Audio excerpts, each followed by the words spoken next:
Για την κρισιμότητα των ενδιάμεσων εκλογών στις Ηνωμένες Πολιτείες μίλησε στον SKAI ο Ελληνοαμερικανός πολιτικός αναλυτής John Sitilides.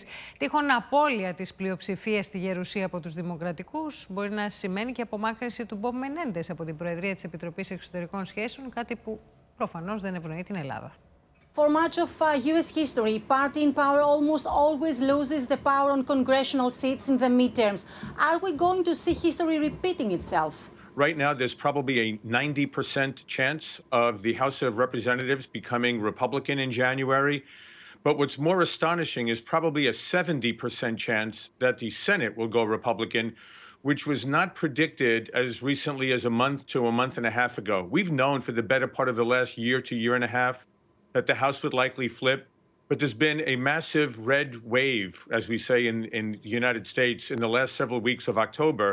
And so we'll see a contest between the White House and the president looking to use executive orders to advance his agenda, and Republicans that not only will be competing with the president in the public debate space, but they also control the budget now, or 2 years in. Mm-hmm. The outcome of the midterms could also be crucial for Hellenic issues, as a number of Greek Americans are up for re-election. Bilirakis, Arbanis, Chris Papas. What are the polls showing for them? I think for the most part, those incumbents will likely retain their seats. I'm not aware of any significant challenge to the Greek American lawmakers. What will be interesting, of course, is what happens if Mehmet Oz wins the Senate seat in Pennsylvania, and then we have an individual who is a dual national. He is still a Turkish citizen. He served in the Turkish military. He voted in the 2018 Turkish elections. And there will be an issue about whether or not he will have access to intelligence unless he renounces his Turkish citizenship, as he says he will do if he becomes senator from Pennsylvania.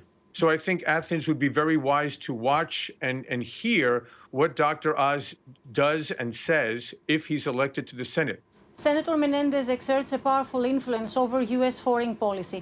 If Democrats lose Senate and consequently he is not chairman of the Senate's committee, does this pave the way for the sale of F-16 fighter jets to Turkey? Senator Menendez has been adamant that there be no F-16 sales to Turkey, obviously, no upgrades to Viper-level conditions, but also to see to it that if any weaponry is made available to Turkey, that it not be used for any unlawful overflights of Greek territory or used in any way to threaten Greece or Cyprus. Now, those amendments were not listed in the National Defense Authorization Act for 2023, unfortunately, so Greece still remains somewhat exposed. But the new chairman of the committee, if the Senate goes Republican, will be Senator James Risch of Idaho. He's also a very strong supporter of the U.S. Greece relationship. And I think, look, we have really bipartisan support for this policy now.